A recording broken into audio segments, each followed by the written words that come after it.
Bonjour Eric, je rappelle que tu es naturopathe depuis une vingtaine d'années et que tu es l'auteur de 8 livres sur la nutrition. Aujourd'hui, nous avons abordé un nouveau sujet, le rajeunissement, et je voudrais savoir si tu peux nous expliquer ce qu'est le rajeunissement d'après toi. Oui, bonjour Corinne. Alors, pour moi, le rajeunissement, avant de parler du rajeunissement, il faut expliquer que l'organisme, dès que l'on vient sur Terre, et puis ça sera comme ça toute notre vie, on fait des échanges avec l'extérieur, que ce soit des échanges au niveau de la respiration ou des échanges au niveau de l'alimentation, puisque l'alimentation vient de l'extérieur et que tout ça engendre évidemment une certaine usure. C'est une usure qui est normale, qui va générer des déchets. La respiration, on rejette du gaz carbonique. Et en ce qui concerne la nourriture, ben, on va rejeter des sels et on va rejeter aussi par les urines certains déchets. Donc tout ça va occasionner une usure normale de l'organisme et on pourra parler d'un vieillissement petit à petit de l'organisme puisque on est pour vivre un certain laps de temps et puis on meurt. Et entre la naissance et la mort, il y a une usure normale. Cette usure correspond à un vieillissement normal de l'organisme. Si on veut rajeunir, ça signifie quoi rajeunir? Alors c'est peut-être un excès de langage, j'en sais rien. Mais rajeunir, pour moi en tout cas, ça signifie qu'on peut prendre des années, on peut atteindre l'âge de 30 ans, 40 ans, 50 ans, sans avoir des marques qui sont soi-disant liées au vieillissement. Les cheveux blancs, c'est une forme de vieillissement. Les rides au niveau du visage, c'est une forme, c'est une expression du vieillissement. Mais toutes ces expressions du vieillissement peuvent venir plus tardivement qu'on le croit et puis de manière moins marquée. En ce qui concerne les cheveux qui blanchissent, j'aime bien parler de l'exemple de la personne qui a créé le centre Hippocrate aux États-Unis. Je me rappelle plus de son nom. C'est une Brian femme qui a... Clements. Comment? Brian Clements. C'est pas Anne Wigmore? C'est Anne Wigmore qui a créé le centre de santé. Oui, oui. Ensuite, je crois elle a donné le centre à ses enfants ou à des membres de sa famille, mais c'est elle qui a initié ce centre. Lorsqu'elle a initié ce centre, elle l'a dit elle-même, elle avait déjà les cheveux qui blanchissaient, elle avait la cinquantaine d'années, je crois. Eh bien, 20 ans après, elle avait les cheveux qui sont redevenus petit à petit, évidemment, qui ont repris la couleur qu'elle avait à 20 ans, et ça sans teinture, de manière tout à fait naturelle. Donc ce qui est intéressant, c'est que de savoir que l'organisme est capable de se régénérer. Et pour moi, le fait que cette personne ait été capable de retrouver la pigmentation de ses cheveux et de voir ses cheveux reprendre sa couleur d'origine qu'elle avait à 20 ans, ça prouve bien que l'organisme est capable en tout cas de freiner son vieillissement si on considère que les cheveux blancs, c'est un signe de vieillissement. Et pour moi, ça l'est, ça correspond à des carences. Et donc, on voit que c'est réversible. Alors évidemment qu'il ne faut pas extrapoler, il ne faut pas dire non plus qu'on est capable d'une personne de 80 ans d'en faire un jeune de 20 ans. Mais en tout cas, cet exemple est intéressant car il peut laisser penser que c'est un processus qui peut être freiné. Pour revenir à notre sujet du rajeunissement, pour moi, c'est important d'expliquer que pour rajeunir, en fin de compte, ou pour freiner son vieillissement, c'est peut-être plus juste de dire ça, il est intéressant de comprendre comment l'organisme fonctionne et essayer de le faire fonctionner de la manière la plus optimum possible. La première des choses à faire, c'est donner de l'importance à la qualité alimentaire. Alors la qualité alimentaire, elle doit être bien sûr conjuguée avec les notions de classe alimentaire. Qu'est-ce que ça veut dire? Ça veut dire qu'un repas équilibré doit comporter des crudités, des protéines, des glucides et des lipides. Alors, les crudités, c'est la seule partie du repas qui amène des enzymes, des vitamines, des oligo-éléments. Enfin, c'est la seule partie du repas. C'est la partie du repas qui va en contenir le plus. Et en même temps, il faut savoir que, parce que c'est cru. Et en l'occurrence, il faut savoir que les enzymes sont très sensibles à la chaleur, puisque les enzymes sont altérées à partir de 45 degrés, les vitamines à partir de 70-90 degrés selon le type de vitamine. Et puis les minéraux, les acides gras, tout ça oxydé à partir de 110 degrés, tout ça est altéré. Et le fait de manger cru préserve la valeur biologique et la quantité de nutriments du départ. Et on s'aperçoit lorsqu'on manque de crudité que, évidemment, on va avoir un pancréas qui va souffrir puisqu'il va être obligé de fabriquer plus d'enzymes, puisque les carences en enzymes nutritives va avoir comment je vais dire, une conséquence sur le plan digestif. Donc l'organisme est obligé de fabriquer, le pancréas est obligé de fabriquer des enzymes qui normalement sont apportées par les aliments eux-mêmes. Et quand le pancréas ou le foie est obligé de fabriquer des enzymes nutritives qui normalement sont apportées par la nutrition, cela se fait au détriment d'enzymes métaboliques qui servent entre autres à la dépollution euh, des espaces intercellulaires, etc. et interstitiels en l'occurrence. Et évidemment que ça force l'organisme à produire des enzymes qui devraient pas l'être, puisque normalement ils sont apportés par la nutrition. Donc dès qu'on commence à déséquilibrer notre repas sur le plan euh, qualitatif ou sur le plan des classes alimentaires, eh bien, on force l'organisme à procéder à des mécanismes de compensation, des mécanismes d'assimilation, de digestion qui seront perturbés.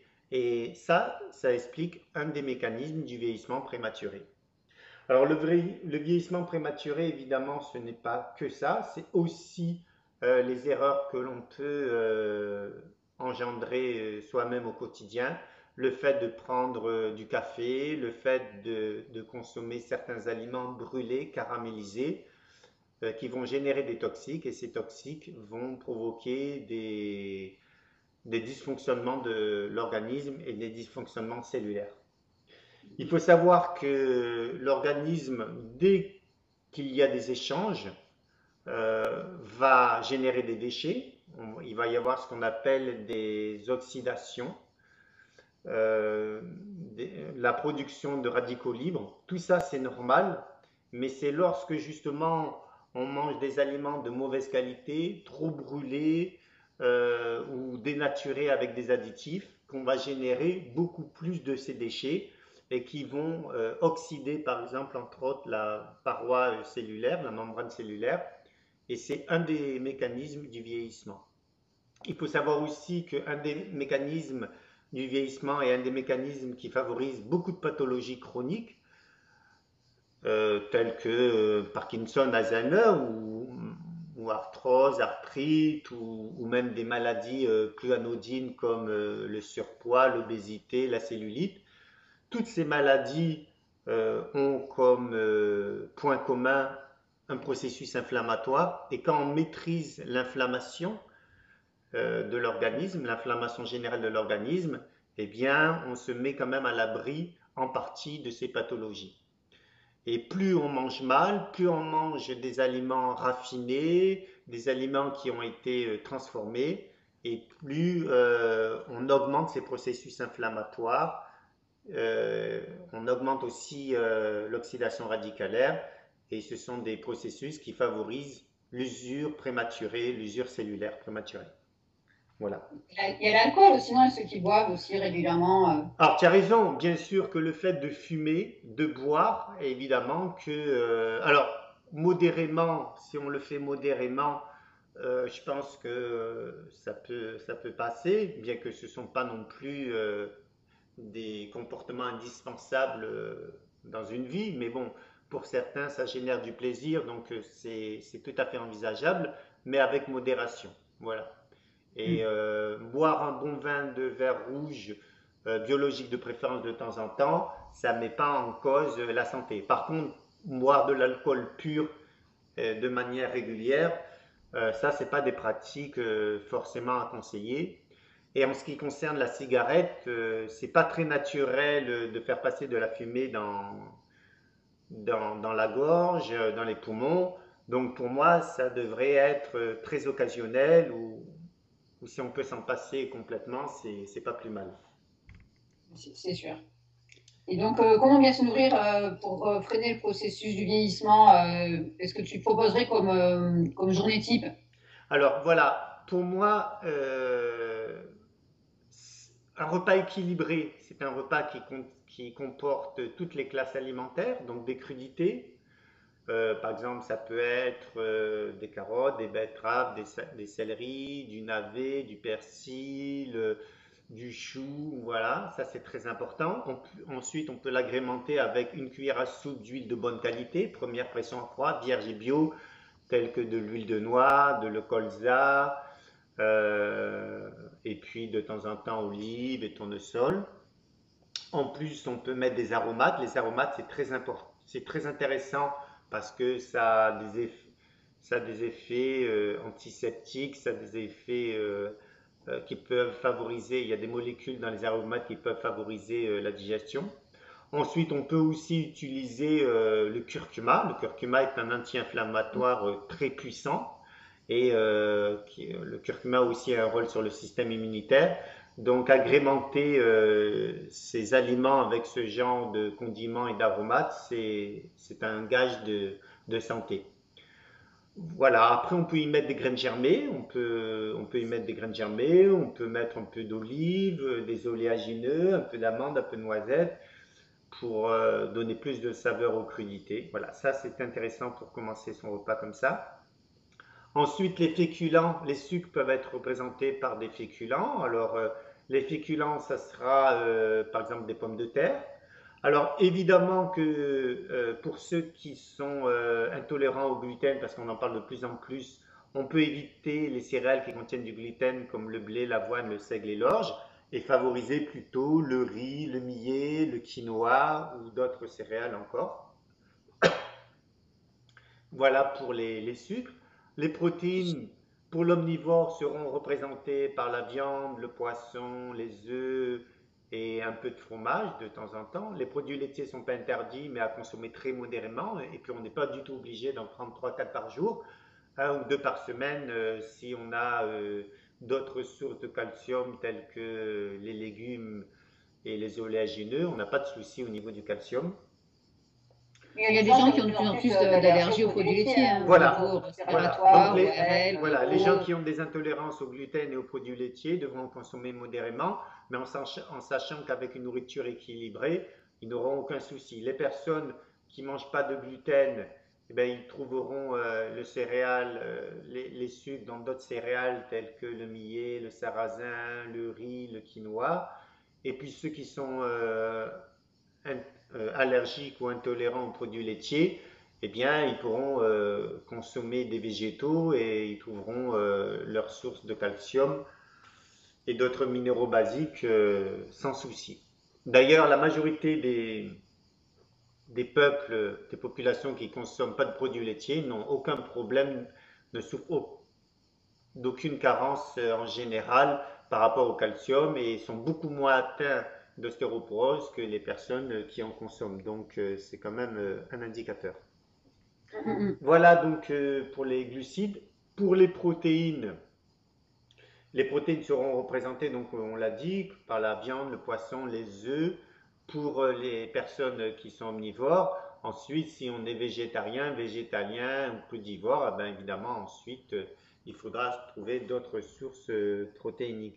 Pour les végétaliens, pour les végétariens, ils enlèvent la viande et le poisson. Alors, il y a certains végétariens qui consomment du poisson et des produits de la mer. Par contre, il y a des végétariens qui sont plus stricts et qui suppriment tous les produits de la mer et tous les produits en relation avec la chair animale, comme la viande, la charcuterie. Et les végétaliens, ça c'est encore plus strict, puisque les végétariens, eux, consomment les sous-produits animaux, tels que les fromages et les œufs, par exemple, alors que les végétaliens n'en consomment pas du tout et eux ne consomment que des céréales et des légumineuses et des végétaux. Ils suppriment totalement tous les produits animaux et les sous-produits animaux. Mm. Voilà. En tout cas, tout ça, ça représente des classes alimentaires. Ensuite, ces classes alimentaires doivent être conjuguées avec une autre notion qui est la qualité. C'est évident. Si on veut justement voir son vieillissement avancer le moins possible, c'est-à-dire freiner son vieillissement, pour moi, c'est très très important de conjuguer les classes alimentaires avec la notion de qualité. La notion de qualité, ça veut dire que les crudités, par exemple, seront issues de légumes biologiques pour éviter les pesticides, les herbicides, les produits de synthèse, phytosanitaires de synthèse. Les glucides seront des glucides non raffinés, à indice glycémique faible, tels que du riz complet ou du semi-complet, du millet, du quinoa d'origine biologique. Voilà, ça, c'est la notion de Pour ce qualité. qui est du quinoa, parce que j'ai eu des soucis étant intolérante au gluten, j'ai souvent acheté du quinoa et en tout petit sur le sachet il y avait marqué peut contenir des traces de gluten ou de soja, parce que c'était emballé dans des entreprises où il y avait aussi ces produits-là. Et donc, du coup, il faut faire très attention aux traces pour ceux qui sont vraiment allergiques au gluten. Tout à fait. Ensuite, si ces produits n'amènent pas de gluten, mais c'est dans le conditionnement et les emballages qu'on peut trouver des traces, mais après, c'est en relation avec le sérieux des sociétés qui produisent ces produits. Voilà. Mm.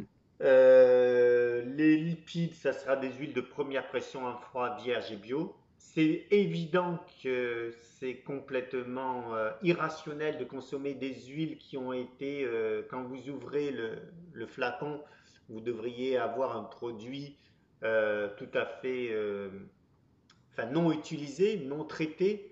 Et eh bien, il faut savoir qu'une huile de première pression à froid, c'est ce que vous avez, c'est une huile qui n'a pas été altérée ni par la chaleur ni par des solvants chimiques, alors qu'une huile qui a été extraite à chaud par solvant chimique, eh bien, elle a été déjà chauffée à 180, 200 ou plus, 200 degrés, et dans certains cas, vous avez des solvants chimiques. Donc, c'est une huile qui est altérée, c'est une huile qui ne peut plus répondre aux besoins de l'organisme, qui est entre autres l'étanchéité des membranes cellulaires.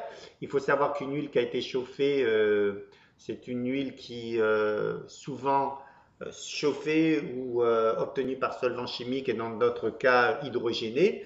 Et donc elle est saturée en hydrogène. C'est une huile qui a été modifiée sur le plan biochimique.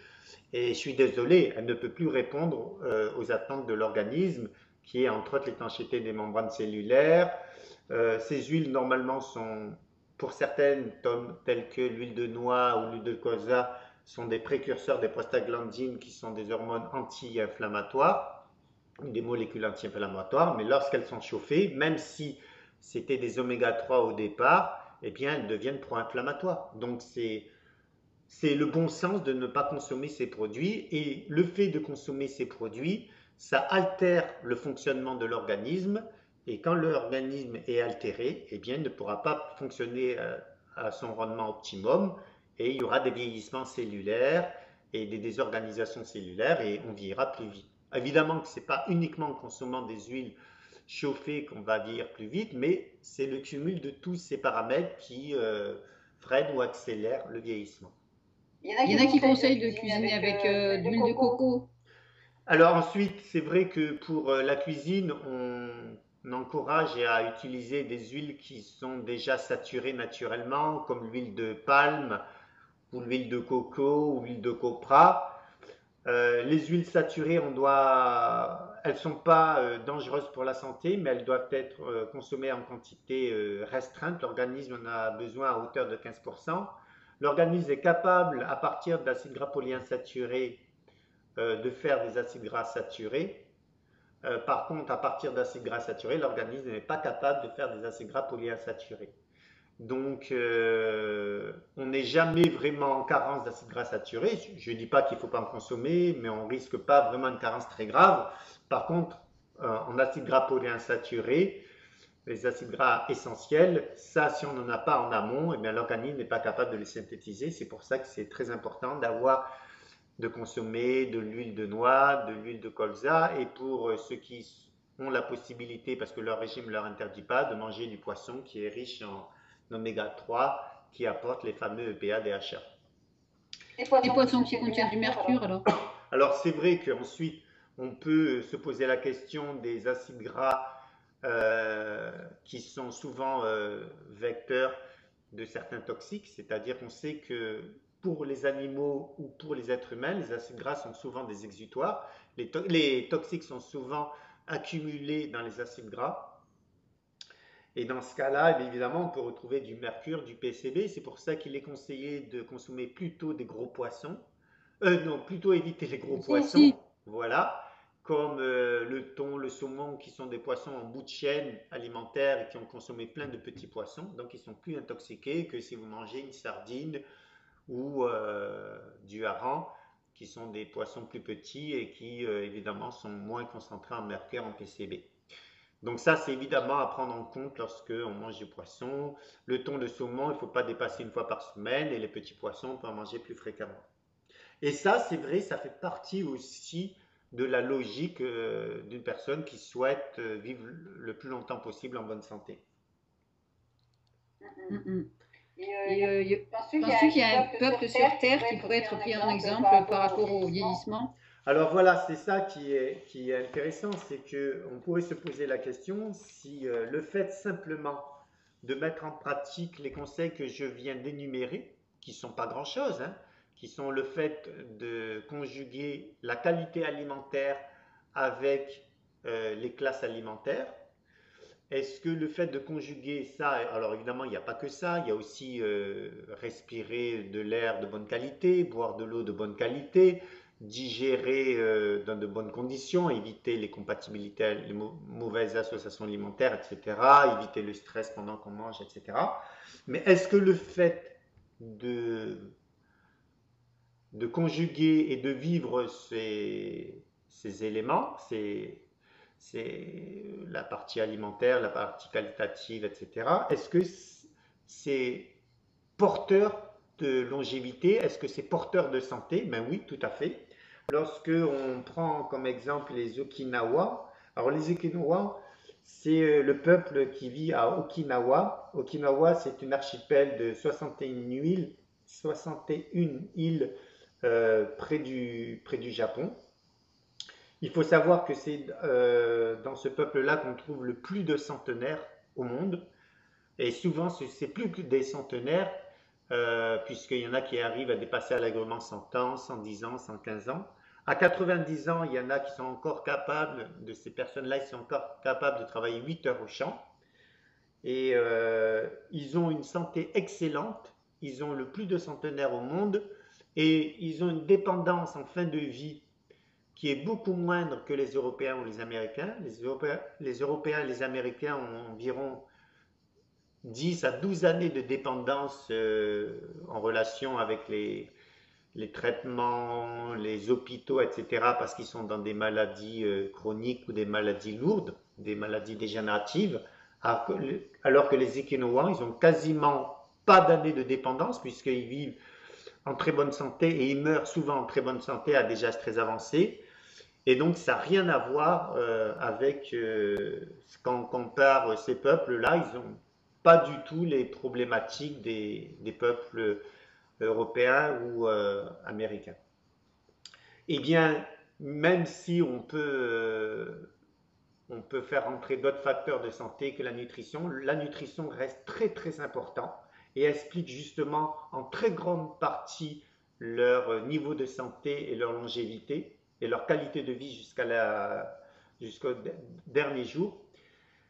Et la preuve que c'est quand même la nutrition est un élément fondamental de ce résultat, c'est que quand ces gens-là quittent le Japon au Okinawa et ensuite vont émigrer dans d'autres pays, eh bien, comme par hasard, ils ont le même taux de mortalité, ils perdent 10 ou 12 années de vie par rapport à leur espérance de vie de départ. et ils ont les mêmes pathologies que les Américains ou les Européens. Et donc, ça prouve bien que ce n'est pas leur génétique qui est spéciale, c'est leur alimentation. Par contre, lorsque des Okinawans quittent leur pays et continuent à vivre dans leur pays d'accueil, leurs habitudes alimentaires, eh bien, ils bénéficient de la même longévité et de la même qualité de vie que les natifs qui sont restés à Okinawa. J'ai entendu dire qu'ils pratiquaient la restriction calorique. Tu es au courant? Alors, la restriction calorique, c'est un des éléments qu'ils pratiquent. Qu'est-ce que c'est la restriction calorique? C'est le fait de manger. D'ailleurs, ils mangent abondamment en termes de quantité. Ils ont des repas qui pèsent 500 grammes ou 600 grammes parce qu'ils mangent quand même du riz, ils mangent des légumes, etc. Donc, c'est riche en eau. Mais oui, on peut parler de restriction calorique, c'est-à-dire que malgré le bon volume de leur repas, ils ont une quantité de calories qui est moindre ou qui est équivalente à des gens qui mangeraient 2 ou 3 fois plus en termes de volume. Parce qu'en fin de compte, ils arrivent à avoir une nourriture qui a une densité nutritionnelle importante sous un faible volume calorique. Alors que si vous prenez par exemple l'alimentation des fast-foods, c'est l'inverse. C'est une densité nutritionnelle faible avec une quantité de calories importante. Plus il y a de calories, plus il y a de déchets et plus l'organisme va évidemment devoir gérer ces déchets et ça va provoquer un vieillissement prématuré au niveau cellulaire. Alors que quand on restreint sa quantité calorique, restreindre sa quantité calorique ne signifie pas faire un régime amincissant. C'est simplement manger autant qu'on en a besoin, mais sous un faible volume calorique. Et dans ce cas-là, eh bien, on s'aperçoit que c'est un gage de longévité. Et d'ailleurs, des expériences ont été faites sur différentes espèces animales. À certaines, on a donné la possibilité à toutes sortes d'animaux. Ça pouvait être des serpents, ça pouvait être des rats, des souris ou des cobayes, etc. On leur a donné la possibilité de manger autant qu'ils voulaient. Et dans d'autres lots, on leur donnait la possibilité de manger de bonne qualité, ce dont ils avaient besoin, mais leur quantité était limitée pour pas qu'ils puissent rentrer dans excès alimentaire. Eh bien, le lot qui avait eu une restriction calorique a vécu 3 à 4 fois plus longtemps que les animaux qui pouvaient manger à volonté. Il faut dire que ça sera pareil pour les humains. Comment? Il faut dire que ça sera pareil, voire pire. Exactement, c'est pareil. Quand je dis restriction calorique, ça ne veut surtout pas dire soit régime alimentaire pour mincir, c'est pas du tout ça. Et ça ne veut pas dire non plus carence alimentaire. Il n'y a pas de carence alimentaire dans ce genre de restriction calorique. Simplement, on limite la quantité de calories. Parce que plus on mange des aliments, et puis d'ailleurs plus on mange des aliments riches en calories, souvent c'est au détriment de la qualité des vitamines, des minéraux, des enzymes, parce que ce sont des aliments raffinés. Eh bien, tout cela, les carences, ça évidemment, ça favorise le vieillissement prématuré. Mais la quantité trop importante de calories provoque évidemment une usure prématurée au niveau cellulaire, puisqu'il y a des déchets importants à recycler, à rejeter, etc. Donc la restriction calorique, bien appréhendée de cette manière, est un gage de longévité. Et il faut savoir que les Okinawa pratiquent une règle, alors je ne me rappelle plus le nom de cette règle en japonais, comment ça se dit. Ils sortent jamais d'un repas repu. C'est-à-dire que juste avant d'arriver à satiété, ils arrêtent de manger pour justement éviter de manger les 10% supplémentaires qui amèneraient une satiété, enfin qui ferait qu'ils seraient repus, mais en l'occurrence, ils mangeraient un peu trop. Eh bien, rien que le fait de respecter cette règle qui consiste à ne pas aller au bout de sa satiété, c'est-à-dire de ne pas être repu, eh bien, ça les met à l'abri d'excès alimentaires. Et il faut savoir qu'une digestion, c'est quelque chose qui demande beaucoup d'énergie et que justement de manger un peu trop, c'est-à-dire avec le dessert ou un dessert abondant, etc., ça va alourdir la digestion et ça multiplié par 365 jours par plusieurs années, évidemment, ça provoque entre autres un vieillissement prématuré. Et donc le fait de restreindre sur le plan calorique et de respecter cette règle qu'ils ont mis en place dans leur manière de manger, eh bien ça les met à l'abri d'excès alimentaire et puis ça favorise les processus, les échanges cellulaires, l'évacuation des déchets et ça fait partie de ce qu'on appelle la restriction calorique. Non, mais si on Ouais, mais vit si on dans vit un cadre dans un cadre idéal, idéal à la sur campagne ou sur une île on où a on a accès à beaucoup d'aliments d'aliments cultivés cultivés de de manière le plus sainement possible, pour le terme pour le bio, terme bio, là ça va, mais si on vit en ville et qu'on n'a qu'accès au supermarché du coin pour s'alimenter, avec les additifs alimentaires qui provoquent l'addiction, c'est difficile de résister et de manger juste avant l'arrêt de la satiété. Voilà, ta question elle est intéressante parce qu'elle elle soulève pour moi une notion qui est très importante. Autant pour moi c'est simple d'avoir la santé, autant pour moi c'est simple de vieillir moins vite que la moyenne des gens, enfin qui ne respectent pas tous ces critères, autant ça devient difficile lorsque on se nourrit d'aliments dévitalisés, riches en additifs qui vont provoquer des comportements, des déséquilibres du comportement, c'est-à-dire une addiction sur tel produit, une addiction sur le gras, une addiction sur le sucré, une addiction sur le salé, etc. À partir du moment où on mange ce genre d'aliments, c'est évident que c'est très difficile de maîtriser tous les comportements sains qu'il faudrait avoir justement. Et c'est pour ça que pour moi, c'est incontournable de parler de la qualité.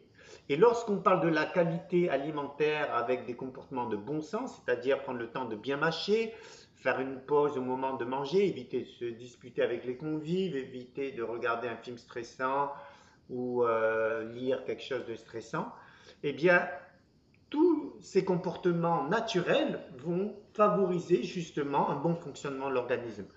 Et c'est quand on commence à faire, avoir des attitudes qui ne sont pas justes, telles que le fait de consommer des aliments dénaturés, dévitalisés, dans la densité nutritionnelle est faible, qu'ensuite, eh bien, tout devient compliqué. Ça devient compliqué d'atteindre sa faim, ça devient compliqué de lutter contre les comportements compulsifs où on a envie de manger malgré qu'on a déjà mangé récemment. Et au lieu de lutter contre tous ces mécanismes, eh bien, il suffit de choisir la qualité conjuguée avec l'équilibre alimentaire et tout se passe bien. Ça dépend des moyens aussi et des moyens des personnes et du cadre de vie. Hein. Alors, savoir à partager sur le balcon ou à partager à la campagne. Voilà, on pourrait se poser la question, est-ce que l'argent est un critère incontournable pour avoir une alimentation de bonne qualité et équilibrée? Eh bien, bien que l'alimentation de qualité pour certains classes alimentaires, surtout pour les fruits et légumes, coûte un peu plus cher, pour moi, c'est quelque chose qui est gérable. Et moi, je connais des gens qui sont au RMI et qui mangent mieux que certains autres que je connais qui sont très très aisés financièrement. Parce que la première des choses, il faut connaître ces éléments, donc il faut se renseigner, il faut s'ouvrir, il faut prendre conscience que la qualité alimentaire, c'est très important. Et ensuite, il faut vouloir. Il ne suffit pas de savoir, il faut vouloir. Et moi, je connais des gens qui ont peu de revenus et qui, malgré tout, arrivent à acquérir une bonne santé. Et ensuite, pour contourner les aspects financiers, il y a toutes sortes d'astuces. Les graines germées, on peut en faire. Ça ne coûte pas très cher, même pas beaucoup d'ailleurs. Vraiment, c'est très peu cher. Et c'est une source de nutriments fantastique. On peut faire aussi des jus d'herbe, le jus d'herbe d'orge, le jus d'herbe de blé, mais surtout le jus d'herbe d'orge. C'est extraordinaire pour se revitaliser et ça coûte pas cher du tout. Ensuite, il y a quelque chose qui est très intéressant pour combler ces carences au quotidien, c'est les jus de légumes.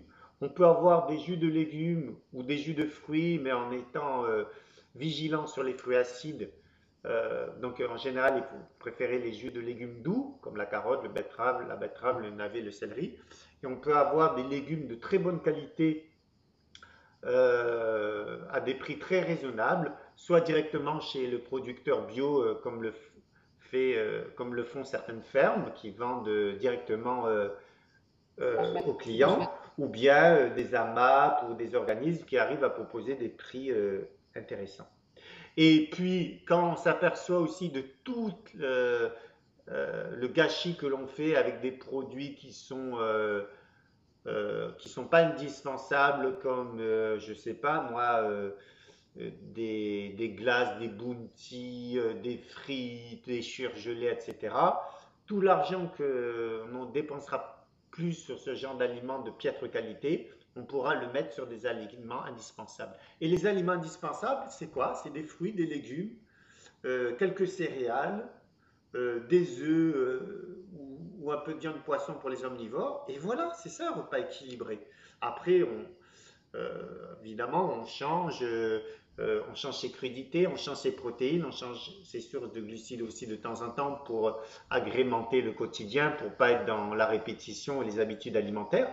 Mais au final, manger sainement, c'est très simple et ça met surtout à l'abri de beaucoup de troubles de santé graves et beaucoup de pathologies. Parce que là, on est en train de parler de la prévention du vieillissement, du rajeunissement, mais ce qu'il y a derrière, c'est que derrière l'aspect esthétique, parce que c'est toujours intéressant et c'est ça qui motive le plus les gens, c'est d'avoir un visage jeune à 50 ans, 60 ans.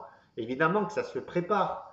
Euh, et ça se prépare avec ce genre d'habitude alimentaire. Mais ce qu'il y a de plus intéressant et qui est fondamental pour moi, c'est que ça met surtout à l'abri de pathologies graves telles que des polyarthrites rhumatoïdes, des rhumatismes, des maladies dégénératives du cerveau. Et s'intéresser euh, au rajeunissement ou à la prévention du vieillissement, si on le fait de manière intelligente, pas de manière obsessionnelle, eh bien on se met à l'abri de graves pathologies et ça ne sert à rien de vivre 10-15 ans de plus pour être sur une chaise roulante et ne plus être capable de s'exprimer ou avoir perdu sa mémoire ou ses fonctions cognitives. Donc pour moi, oui, ça vaut le coup si c'est abordé de cette manière. Autrement, gagner 15 ans pour se retrouver sur une chaise roulante, c'est vraiment pas intéressant. Mm. Aujourd'hui, quelles sont les théories du vieillissement? Alors, il existe, alors justement, lorsque je parle d'aliments de qualité, lorsque je parle de bonne digestion, évidemment que, comme je l'ai expliqué tout à l'heure, on a déjà moins de toxiques, puisque c'est une alimentation qui normalement garantit moins de pesticides ou pas du tout dans certains cas. Pas de pesticides, pas d'herbicides et surtout pas d'additifs déjà qui ne sont pas indispensables et qui sont très délétères pour la santé. Je crois que je ne vais rien t'apprendre si je te parle du glutamate de monosodium, si je te parle de l'aspartame, etc., qui sont des produits neurotoxiques qui déglinguent carrément le système nerveux. Donc déjà de ne pas avoir ce genre de produits, ça freine ce qu'on appelle l'usure cellulaire. L'usure cellulaire, c'est quelque chose qui est normal, mais qui est beaucoup trop accéléré avec justement ces aliments de pied de qualité et riches en additifs. Ensuite, il faut savoir que plus l'organisme peine, plus l'organisme est dans des processus pro-inflammatoires et doit gérer des toxiques, plus ça provoque des radicaux libres. Et ces radicaux libres, l'oxydation radicalaire, provoque évidemment une usure prématurée des membranes cellulaires. Ensuite, les processus inflammatoires sont toujours présents dans la quasi-totalité des maladies Et moins on mange d'acides gras saturés, plus on mange des aliments de bonne qualité, avec des sucres non raffinés, etc. Et moins on engendre de processus inflammatoires. Je donne un exemple. Si vous consommez de l'huile de colza, de l'huile de noix, de l'huile d'olive, sans prendre en compte l'aspect qualitatif et que vous consommez ces huiles raffinées, eh bien, ces huiles raffinées, alors qu'elles étaient, ces huiles au départ, alors qu'elles contiennent des molécules anti-inflammatoires, des prostaglandines anti-inflammatoires, lorsqu'elles sont chauffées ou lorsqu'elles sont extraites à chaud, elles sont modifiées et elles deviennent pro-inflammatoires. Et plus l'organisme contient de molécules pro-inflammatoires, et plus les maladies dégénératives et les maladies telles que les maladies chroniques et les maladies dégénératives telles que, je ne sais pas moi, polyarthrite ou Alzheimer, Parkinson, etc., eh bien, elles pourront se développer. Donc freiner, et d'ailleurs les cancers aussi ont besoin du processus inflammatoire pour se développer. Donc freiner les sources de radicaux libres, freiner les processus inflammatoires, c'est un gage justement, d'ailleurs ce sont des théories qui expliquent entre autres le vieillissement. Et respecter ces paramètres, c'est entre autres vieillir moins vite. Les radicaux libres, je parle d'alimentation, mais les radicaux libres, l'oxydation radicalaire peut aussi, c'est un processus qui peut être aussi engendré par le fait de la fumée du tabac, par le stress nerveux, etc. Donc, je n'ai pas trop insisté sur ces aspects-là, puisque c'est plutôt sur l'aspect alimentaire que j'insiste aujourd'hui. Ensuite, bon, la théorie de l'usure, elle va de soi. Plus un organisme a de déchets éliminés, plus il s'use et plus évidemment il vieillit plus vite. Ensuite, il y a la théorie neuroendocrine qui est l'idée que plus on vieillit, moins notre sécrétion hormonale. Alors ça c'est vrai, à partir de 40 ans, on sait que le pic des sécrétions hormonales est aux alentours de 25-30 ans. Ensuite, ça se stabilise et à partir de 40 ans, toutes les hormones ont tendance à être moins sécrétées. Donc l'hormone de croissance, la DHEA, la progestérone, la testostérone, la prégnénolone, etc. Et on considère que c'est ce déclin hormonal qui favorise le vieillissement. Et donc, de plus en plus, on trouve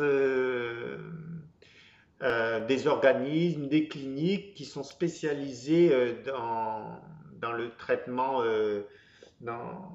enfin, essayent de donner des réponses et proposent justement de rajouter de la DHEA, de rajouter certaines hormones pour essayer de combler le manque de sécrétion que l'on a à partir de 40 ans et considère qu'à partir de ce moment-là, on a plus de facteurs favorisant le rajeunissement, plus de marqueurs qui sont favorables à un certain rajeunissement.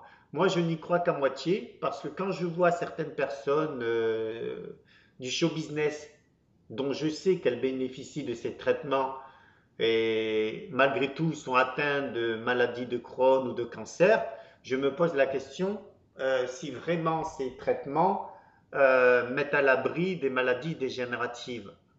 Et puis, parce que ça ne sert à rien de rajeunir si ensuite on se retrouve avec un cancer ou une maladie invalidante.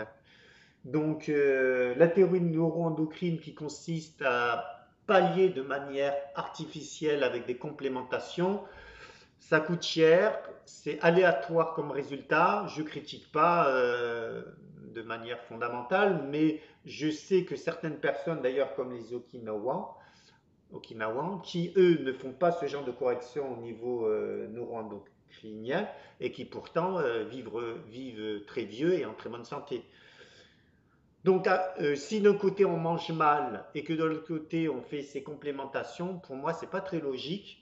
En plus de ça, c'est souvent proposé à une élite de la société qui a un portefeuille bien garni, alors qu'aujourd'hui on peut très bien vieillir doucement et en bonne santé et atteindre un âge avancé sans que ça coûte très cher, sans que ça coûte cher même, tout simplement au quotidien en ayant une alimentation équilibrée, adaptée, saine et de qualité. Et ensuite, il y a aussi la théorie des télomères.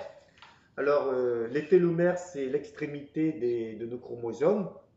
Et en fin de compte, il y a une nouvelle technique qui consiste à proposer des sources de télomérase, qui est un enzyme qui va protéger ou qui va faire en sorte que les télomères soient moins atteints. Alors, qu'est-ce que c'est un télomère? C'est la partie de l'extrémité de notre chromosome qui va conditionner le nombre de duplications d'une cellule. Si une cellule est dupliquée, se duplique 70 fois, eh bien, plus on use, si elle a la capacité de se dupliquer 70 fois, plus on use rapidement ce cycle de duplication et plus on atteint ce nombre, alors j'ai dit 70 fois, c'est peut-être plus, hein, ou peut-être moins, je ne sais pas exactement, et bien évidemment, à un moment donné, lorsqu'on a atteint ce nombre, et bien évidemment, la cellule ne se duplique plus et elle meurt définitivement. Et donc, ça entraîne la dégénérescence de l'organe ou du corps lui-même. Et ensuite, à terme, il y a la mort. Et donc aujourd'hui, grâce au télomérase, on essaye de freiner ce processus pour donner plus de longévité à nos cellules. Pour moi, c'est encore du... C'est intéressant, je renie pas toutes les techniques, tout ce genre de prospection, voir ce qu'on est capable de faire, c'est intéressant. Mais pour moi, on n'a pas besoin d'insister là-dessus.